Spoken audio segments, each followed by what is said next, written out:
Hi, and welcome back to the Suburban Chateau. My name is Stephanie Everett, and I'm so glad you could join me. We've been taking a little bit of a trip on the Seine River. Recently just returned from Paris, France, and the Normandy region of France. And one of the stops along the way was an incredible town called Rouen. And it is most notable because it is the city in which Joan of Arc was burned at the stake. And we got to see a memorial cross where she was actually burned at the stake. There's a beautiful contemporary church right there. But there's some other beautiful things in Rouen, including an amazing medieval church as well. So I'm excited to share some of these treasured finds in Rouen. But what a lovely smaller town along the Seine. And wow, the history of this place is incredible. So I can't wait to share that with you.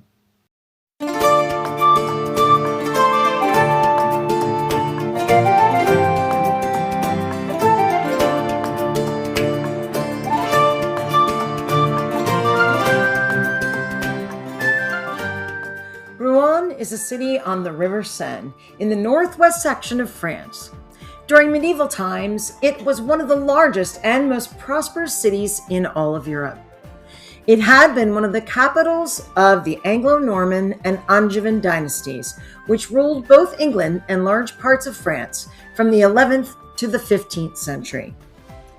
The city experienced an economic boom during the 13th century due to the development of textile factories and river trade. The city was claimed by both the English and the French during the 100 Years' War, and most notably, it was the place where Joan of Arc was tried and burned alive on May 30th, 1431.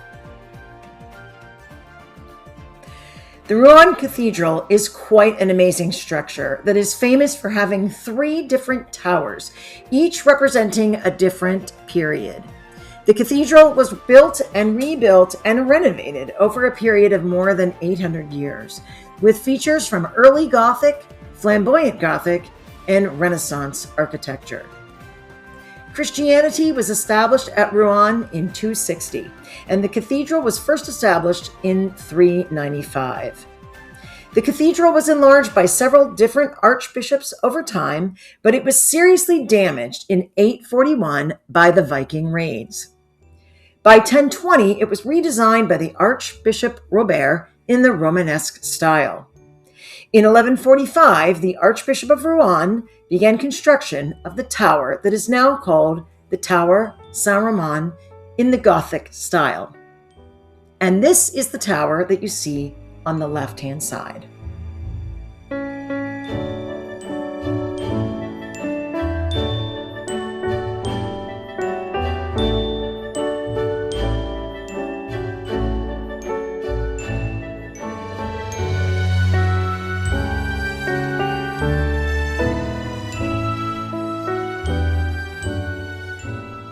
In the 16th century, the new Cardinal Archbishop wanted to build a tower to match the Tower Saint-Romain that incorporated Gothic architecture with more of a Renaissance flair. Work on that tower began in 1488, and it became known as the Butter Tower. Now, it was known as the Butter Tower because the Pope had authorized the Archbishop to grant dispensations to consume milk and butter during Lent in exchange for contributions to the tower.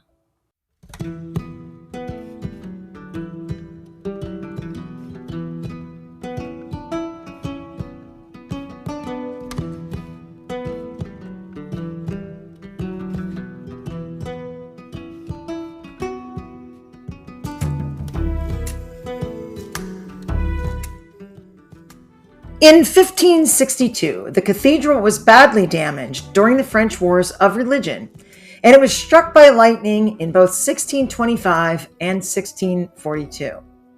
By 1796, during the French Revolution, it was transformed into a temple of reason, and some of its furniture and artwork were sold.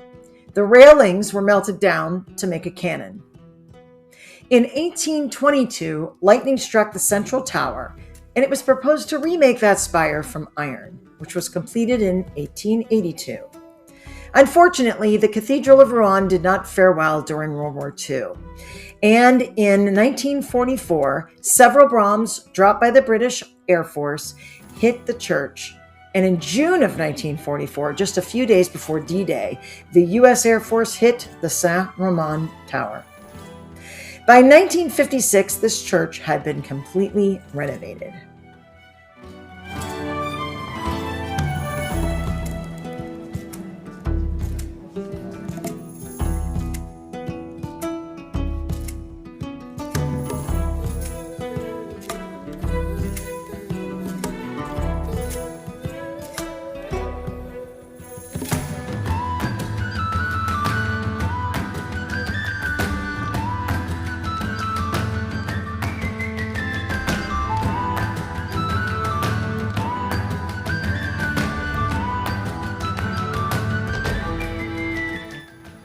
Unbelievably, on July 11th in 2024, the central spire of the cathedral caught fire while they were renovating it.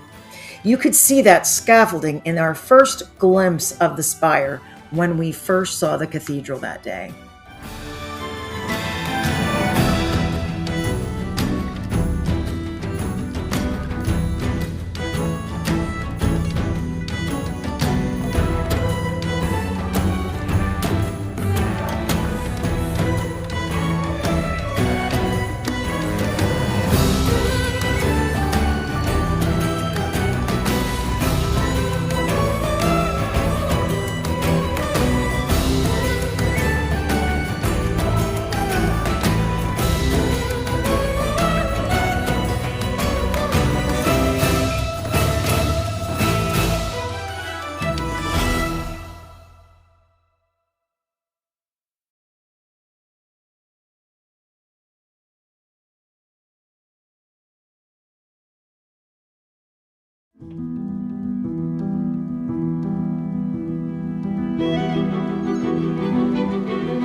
We left the cathedral and headed into the old town section of Rouen. There were some amazing shops, but the most interesting sights were the half-timbered medieval-style buildings that still line the streets of Rouen. We were headed next specifically to see the Grosse Horloge, or the Great Clock, that dates back to the 14th century. This astronomical clock is one of the oldest in France. And the clock was originally designed without a dial, with one revolution of the hour hand to represent 24 hours. A decorative facade was added to the clock in 1529 when it was moved to its current position above the street. The Renaissance facade represents the golden sun with the 24 rays on a starry blue background. At noon each day, the deity that symbolizes the current day of the week appears in the small opening at the bottom of the clock face. The days are represented by mythological figures.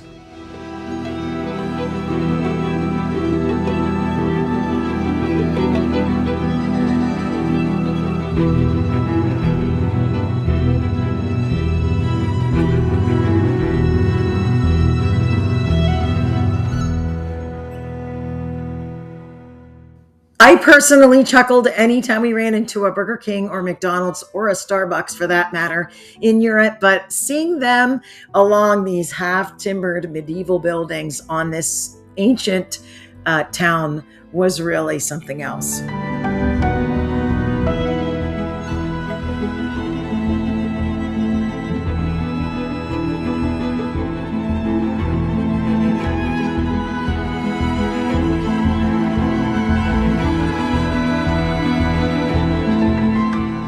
We were very impressed when we spied La Couronne, which is the oldest restaurant in France.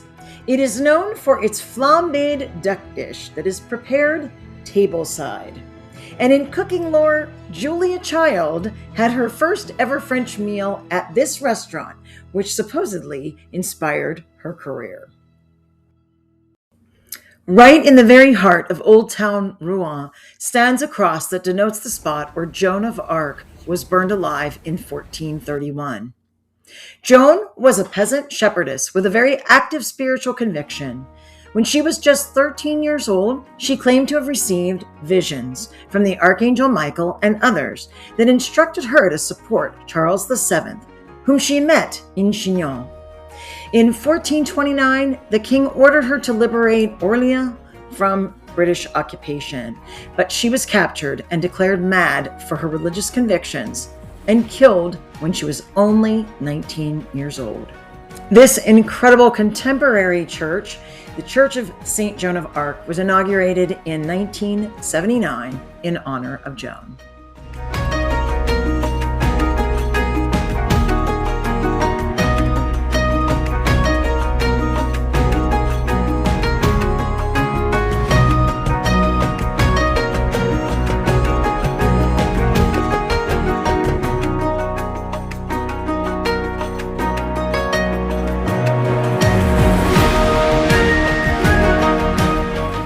We had one more order of business before we headed back to our ship, and that was to return to the Great Clock and witness the changing of the days below the clock. So we were pretty excited to get to see that.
Well, thanks so much for joining me on a little tour of Rouen, and I'm very excited about our next video. We're going to see two small towns that are along the banks of the Seine. The first is Honfleur, and I've been so excited to see Honfleur, a wonderful little port town, lots of sailboats, and we were there on market day on Saturday, and the weather just cooperated beautifully, and we really fell in love with what a magical town that is.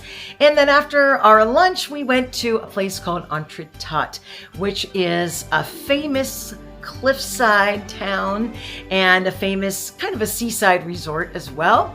But wow, the views that we saw from the banks of those cliffs were amazing. So really excited to share that trip with you.